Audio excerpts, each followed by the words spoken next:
Hi! Welcome to MV stock. నేను మీ మధు. అసలే వింటర్, ఆ పైన కోల్డ్ వేవ్. దీంతో సీజనల్ ప్రాబ్లమ్స్ ఒక రేంజ్‌లో విజృంభిస్తున్నాయి. థ్రోట్ ఇన్ఫెక్షన్స్, దగ్గు, ఫ్లూ, జ్వరాలు, ఆస్తమా, అలర్జీ, న్యూమోనియా వంటి బ్రీతింగ్ సమస్యలతో వృద్ధులు, పిల్లలు తెగ ఇబ్బంది పడుతున్నారు. ఇమ్యూనిటీ తక్కువ ఉన్నవారు త్వరగా ఇలాంటి ఇన్ఫెక్షన్స్‌కి గురవుతున్నారు. ఆస్తమా, న్యూమోనియా, హార్ట్ ప్రాబ్లమ్స్ ఉన్నవారికి వింటర్ కొంత కష్టంగానే గడుస్తుంది. సీజనల్ ప్రాబ్లమ్స్‌తో ఆసుపత్రులకొచ్చే పేషెంట్ల సంఖ్య కూడా వింటర్‌లో బాగా పెరుగుతుంది. సాధారణంగా 5, 6 రోజుల్లో తగ్గే కొన్ని రకాల అలర్జీలు ఈ మధ్య కాలంలో వారం నుంచి 2 వారాల వరకు నయం కావడం లేదు. చలికి ఎక్స్‌పోజ్ అయినా, చల్లటి ఆహారం తిన్నా ఆస్తమా పేషెంట్లు ఆయాసంతో అల్లాడిపోతున్నారు. వింటర్‌లో మరికొన్ని సమస్యలు కూడా ఉన్నాయి. ఈ సీజన్‌లో చర్మం పొడిబారుతుంది, పెదాలు పగిలిపోతాయి, ముఖంలో ఉండే గ్లో తగ్గిపోతుంది, అరిపాదాల్లో పగుళ్ళు ఏర్పడతాయి. డయాబెటిక్ పేషెంట్స్‌లో ఈ లక్షణాలు తీవ్రంగా ఉంటాయి. ఈ నేపథ్యంలో డాక్టర్లు ఇచ్చే సూచనలు పాటించడం అత్యవసరం.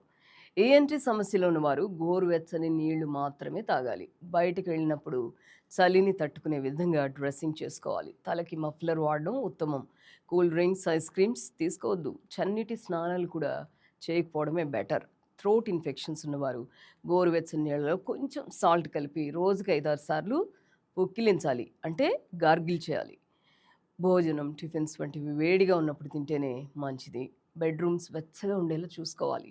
వింటర్ సీజన్‌లో హార్ట్ ప్రాబ్లమ్స్ కూడా ఇంక్రీజ్ అవుతున్నాయట. కొలెస్ట్రాల్ ఎక్కువ ఉన్న వారిలో రక్తనాళాలు బ్లాక్ అయ్యే ప్రమాదం ఉందట. అందువల్ల డైట్‌లో పోషకాలతో పాటు ఫైబర్ ఎక్కువ ఉండే ఓట్స్, మల్టీగ్రెయిన్ ధాన్యాలకి ప్రాధాన్యం ఇవ్వాలి. బాదం, అక్రూట్ వంటి డ్రై ఫ్రూట్స్ తినాలి.